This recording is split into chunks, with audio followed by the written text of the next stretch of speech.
ټولو عربو هیوادونو پریکړه کړې ده چې دوی هم باید د ناټو په شان باندې یو پوځ جوړ کړي او په منځني ختیځ کې د اسرائیلو په وړاندې باندې مبارزه وکړي. سعودي عربستان او کویت په رسمي ډول د اسرائیلو د پاسپورټ باندې بندیز ولګوي. که چیرې هر وګړی د اسرائیلو پاسپورټ ولري او په سعودي عربستان او په کویت کې وموندل سي دا شخص، نو سمدستي به نیول کیږي او زندان ته به اچول کیږي. او همدارنګه کویت خپل په تیارو کې اسرائیلي وګړو ته هم اجازه نه ورکوي چې د دوی په تیارو کې سفر وکړي.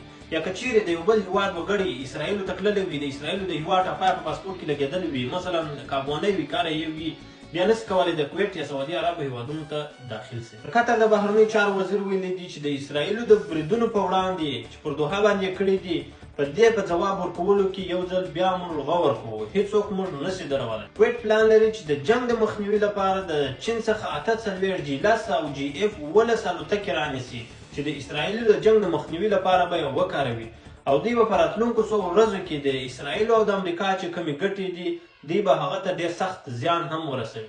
او مصر اسرائیلو ته خبرداری ورکړې دي که چیرې اسرائیل د مصر په هیواد کې یو برید هم وکړي، نو د ډېرې ویجاړونکو پایلو سره به اسرائیل مخ سي.